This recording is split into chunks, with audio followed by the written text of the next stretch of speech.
the players of the program. Coaches come and go. This week, there were a few shakeups on the Montana State football staff, starting with the resignation of defensive coordinator Ty Gregorak, who turned the Bobcats into one of the most dangerous defenses in the conference.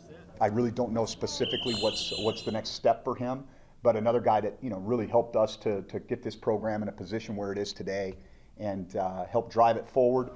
Gregorak left the program on Tuesday, but the very next day, the Cats brought in a familiar name to MSU fans to fill that void. Kane Ione, who spent 2 seasons at the University of Washington as a quality control analyst. He ends up getting an opportunity to go to Washington and not have to recruit, not have to run a room.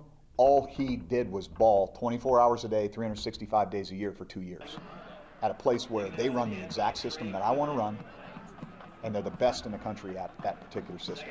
Ione already was the DC at Montana State back in 2015, but this time they know he can handle the reins. When I called over there to people that I know and trust, they said he's ready. He's ready to go do this. He's got a good plan, and so I'm excited to bring him back. Now there's one position left to hire for Choate, the linebacker coach, but he implied today that it's already filled. You can't keep anything quiet anymore, but we'll be ready to comment on early next week sometime once the process has kind of taken its full. But he may have given us a hint for the next coach up and for the many to follow in the coming years. I'm going to bring Bobcats back.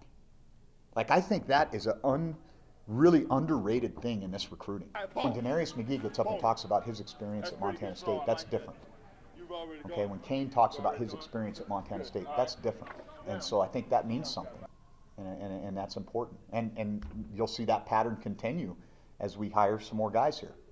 In Bozeman, Nick Petroccioni, MTN Sports.